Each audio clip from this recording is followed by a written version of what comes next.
Have you ever wondered what makes an amazing marriage? Well, in this video, we're going to dive into the 9 core areas that really build the foundation for a strong, healthy, wonderful, intimate marriage. I have been married for 14 years, and not all of them have been good or healthy or wonderful.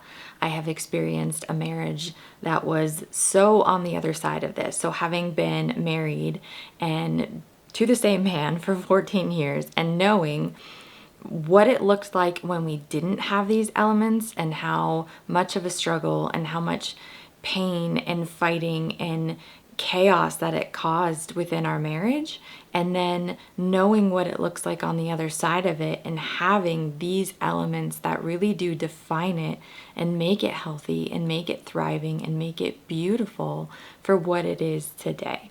So these are the things that at some point or another we have been missing, some or all of them in our marriage. And I really do believe that these are the elements that when you have all of these things dialed in, you are going to love your marriage. You're going to have the romance and the intimacy, the connection that you want to be happily married. So first and foremost is authenticity. So authenticity is the freedom to be yourself, to be able to be uniquely you, be uniquely who God created you to be, and to not try and be somebody that you're not, to not try and live up to somebody else's expectations, but be able to show up fully yourself, to have your own interests, to have your own opinions and thoughts, and the freedom to be able to communicate that, the freedom to be able to express yourself. Like, I remember I struggled with this when I first got married. I did not know how to be myself because I didn't know myself. And so I found myself trying to be who I thought he wanted me to be, which didn't make me happy and it didn't make him happy, and it actually really ended up hurting our marriage.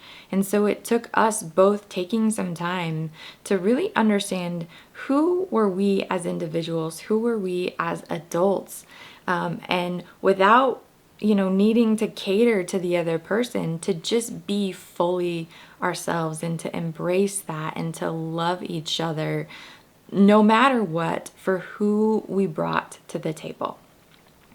The second thing that we had to learn to do was to communicate. So communication is key.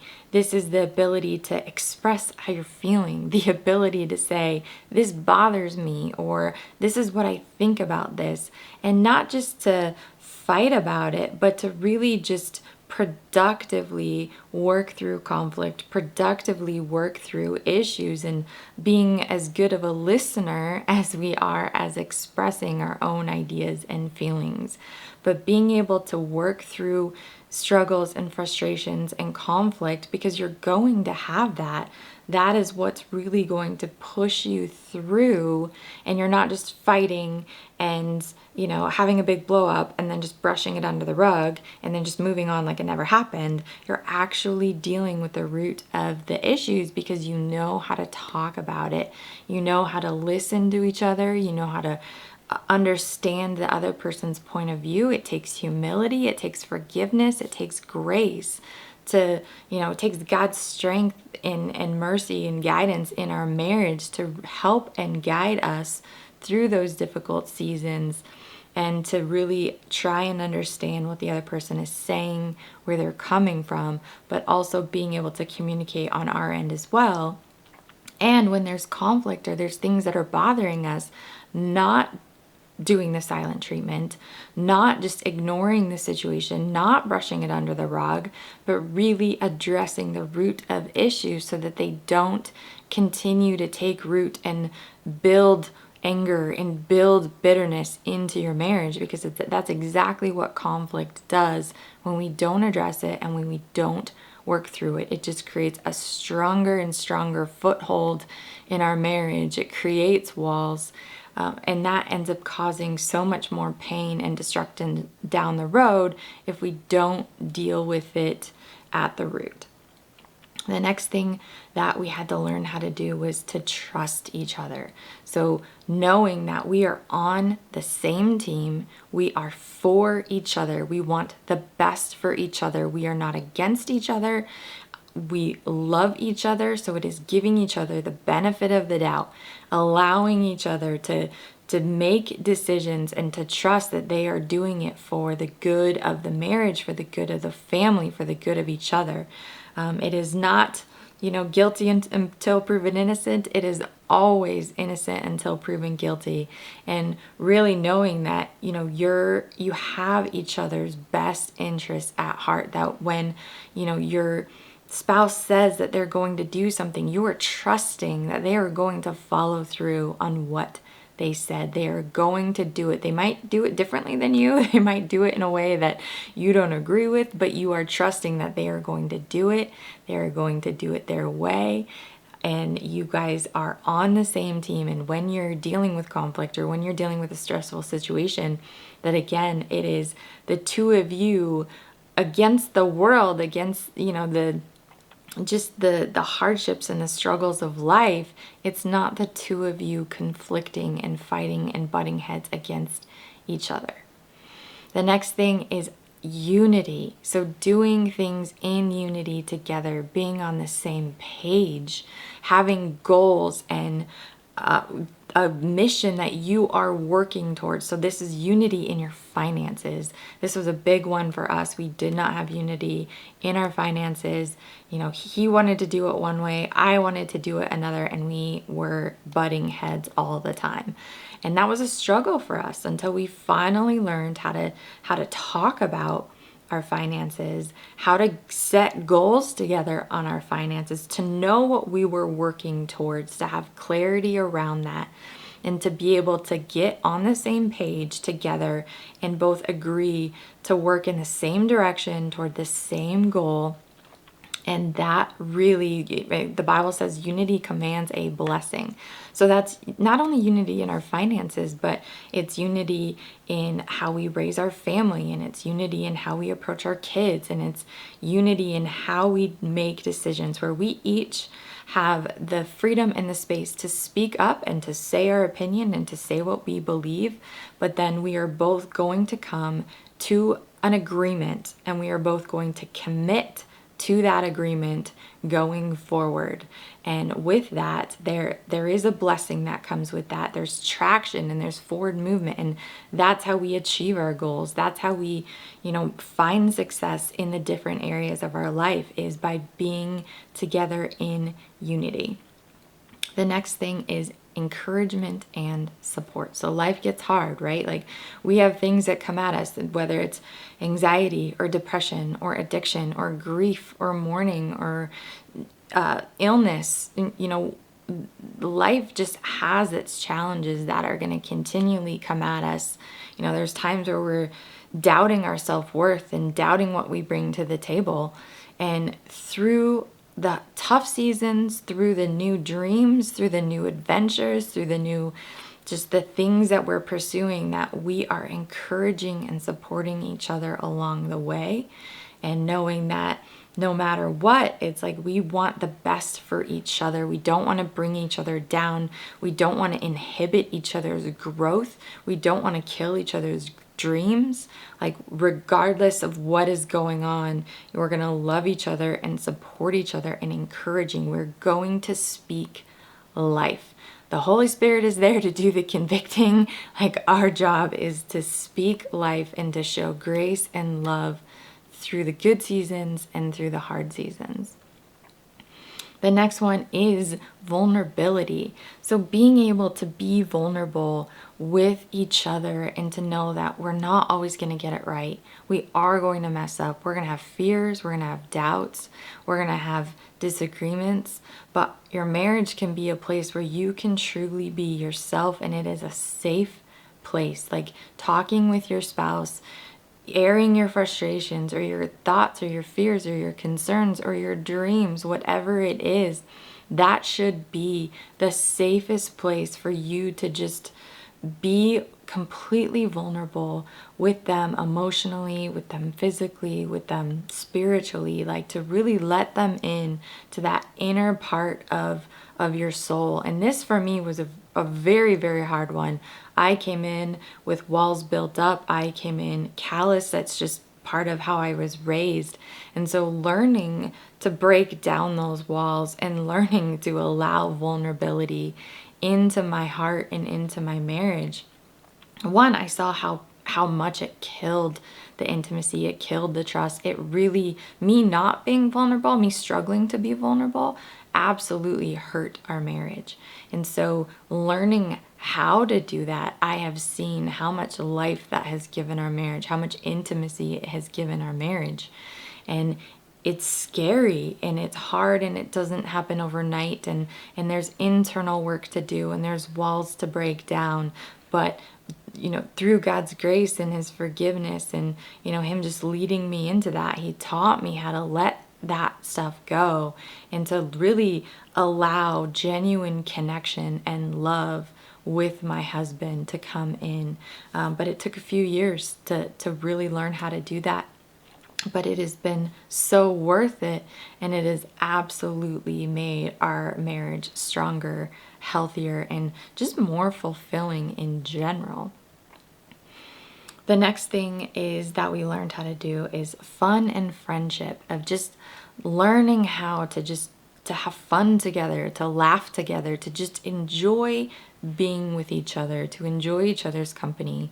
I know we had some very, very difficult years where we were trying to grow a business. We didn't have enough money coming in. We were dealing with anxiety and depression and addiction, and we were raising little kids. I mean, we had a 2-year-old and a newborn baby, and life was just so dark and so hard for a few years. And the idea of laughing, the idea of just having fun together, we did not know how to do that. We did not know how to be around each other and just enjoy a friendship, because life was so stressful and we were just taking things so seriously that we didn't know how to play a board game together. We didn't know how to spend time with each other without either talking about work or talking about just the heaviness of the things going on. And so learning to find hobbies and things that we enjoy doing together, that when we can just like be silly and be relaxed and be fun, and learning how to laugh and joke with each other again, that breathes life into the marriage and the relationship.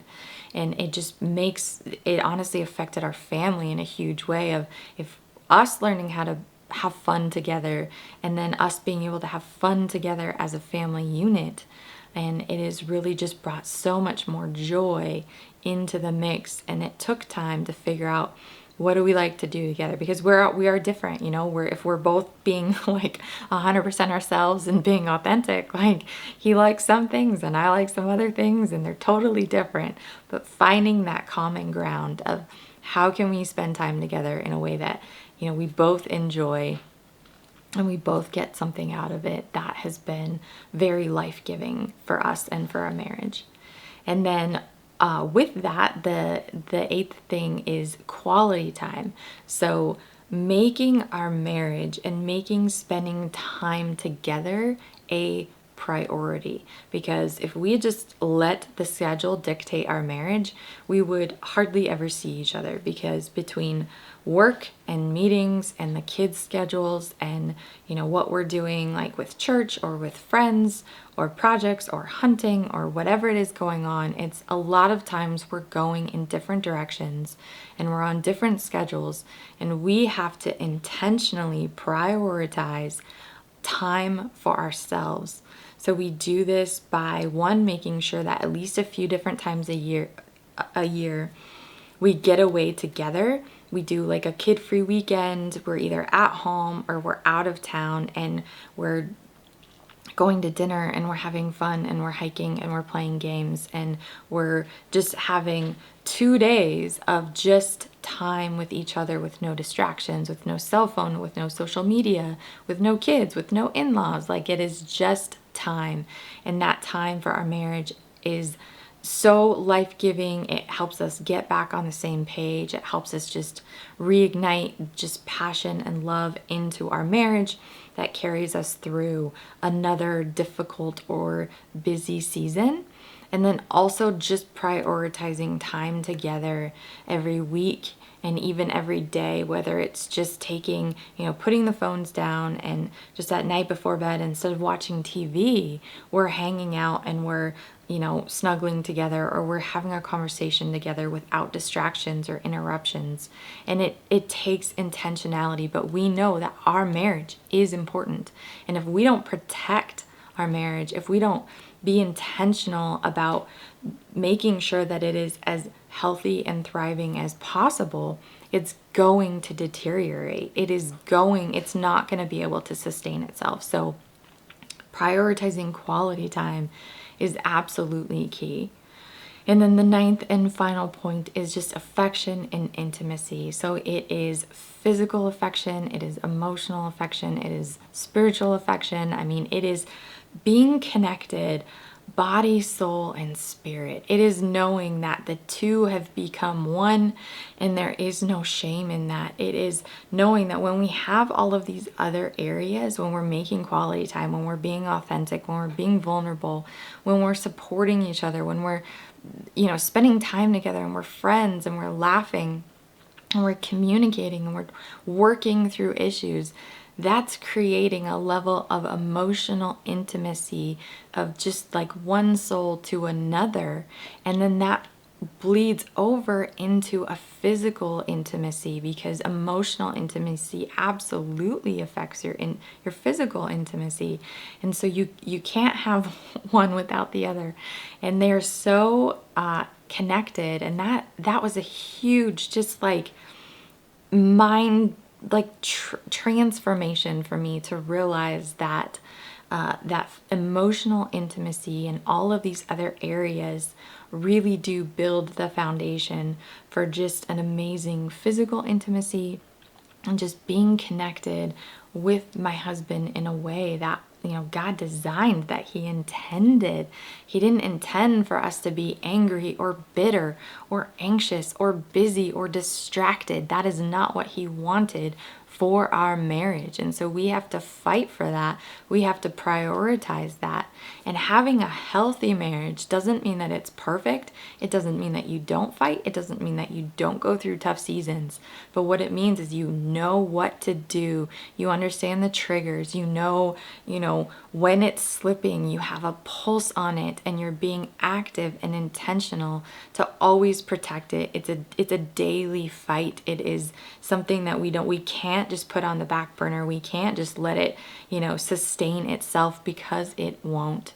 But when we're active, when we're intentional, and we're pursuing our spouse in each of these areas, it is going to give you the most wonderful, intimate, life-giving marriage that God intended and designed for you. So if there's anything in this video of points that you're struggling with, or like what are the areas that you feel like are like, oh man, we're good with these areas, but these are the ones that get us every time.